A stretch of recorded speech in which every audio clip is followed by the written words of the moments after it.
ఇవన్నీ మేము చేస్తలేమా? ఇవన్నీ నువ్వు సభకు వస్తే చర్చిస్తాం కదా. ఆయన రాడు. ఇక ఆయన మోడీ ఉన్నాడు ఢిల్లీలో, ఈయన గల్లీలో ఈయన ఒక ఆయన ఉంటే ఆడొక ఆయన ఉన్నాడు. ఆయన మనుషులు ఈడ మోపారు, బండి సంజయ్ అంట, కిషన్ రెడ్డి అంట. ఏం చేసిరయ్యా మీరు ఏం చేసిరో సవాల్ అంటుండు. నేను సూటిగా సవాల్ ఇసారి తలుచుకున్నా కిషన్ రెడ్డికి, బండి సంజయ్కి. 2014, 2019, 2023 నరేంద్ర మోడీ గారు ఇచ్చిన హామీలు, మొన్న 2023లో మేము ఇచ్చిన హామీల మీద మేము చర్చకు సిద్ధంగా ఉన్నాం. నేను మా దామన్న మేము ఇద్దరం వస్తాం. కిషన్ రెడ్డి గారు, బండి సంజయ్ మీరు ఇద్దరు రాండి. బీఆర్ఎస్ నుంచి వాళ్ళని కూడా తండ్రి కొడుకులు వస్తారో, మామ అల్లుడు వస్తాడో, బావ బామార్ది వస్తాడో, ఎవడో ఒకడు వాళ్ళని కూడా రాని. చర్చ పెడదాం, బజార్లో పెడదాం, అంబేద్కర్ చౌరస్తాలో పెడదాం, అంబేద్కర్ సాక్షిగా చర్చ చేద్దాం. 10 ఏళ్ళు కేసీఆర్ ముఖ్యమంత్రిగా, 12 ఏళ్ళు నరేంద్ర మోడీ ప్రధానమంత్రిగా, 12 నెలలు మన ప్రభుత్వం ఇందిరమ్మ ప్రభుత్వం చేసిన పనుల మీద చర్చ చేద్దాం. నరేంద్ర మోడీ ఇచ్చిన మాట, స్విస్ బ్యాంకులో లక్షల కోట్ల రూపాయలు నల్లధనం ఉంది, అవి తెచ్చి ప్రతి పేదవాడి ఖాతాలో 15 లక్షలు వేస్తా అన్నాడు.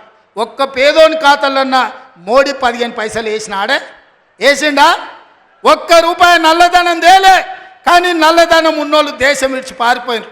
నీరవ్ మోడీ, ఆయన చోక్సీ, విజయ్ మాల్యా, ఇట్లా 100 మంది బ్యాంకులను ముంచి 16 లక్షల కోట్ల రూపాయలు బ్యాంకులకు ఎగదొప్పి పెట్టుబడిదారులు, మోడీ దోస్తులు దేశం విడిచి విదేశాలకు వారిపోయినారు తప్ప విదేశాలలో ఉన్న నల్లధనం ఒక్క పైసా కూడా మోడీ తెచ్చింది లేదు, పేదోడి ఖాతాలు వేసింది లేదు.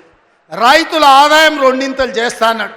కానీ రైతు వ్యతిరేక నల్ల చట్టాలు తెస్తే 16 నెలలు ఢిల్లీ సరిహద్దుల్లో సైనికులాగా వేలాది మంది రైతులు దీక్ష చేసి నరేంద్ర మోడీ మెడలు వంచి జాతికి క్షమాపణ చెప్పి రైతు వ్యతిరేక నల్ల చట్టాలను మోడీ చేత ఉపసంహరింపజేసిండ్రు రైతులు. అదేవిధంగా 2022 లోపల ప్రతి పేదవాడికి ఇల్లు అందిస్తా అన్నాడు మోడీ. ఏ పేదోడికి ఇల్లు ఇచ్చినవో ఈరోజు అప్పక్పల్లికి రా, చూపిద్దురా మోడీ ఇచ్చిన ఇల్లు ఎక్కడుందో.